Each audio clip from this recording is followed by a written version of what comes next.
Le mari a-t-il le droit de reprendre son épouse qui a obtenu le khoul pendant la période de Ida ou non?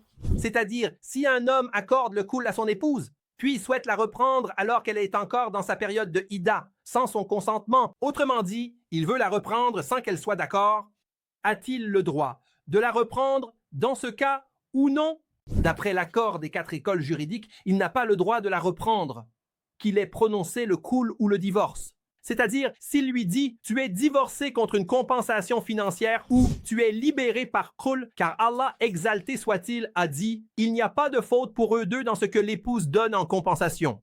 Ils ont expliqué que la compensation signifie la délivrance et la libération. Or, si la reprise était permise dans ce cas, il n'y aurait ni délivrance ni libération. C'est-à-dire, dans ce cas, qu'a-t-elle réellement obtenu?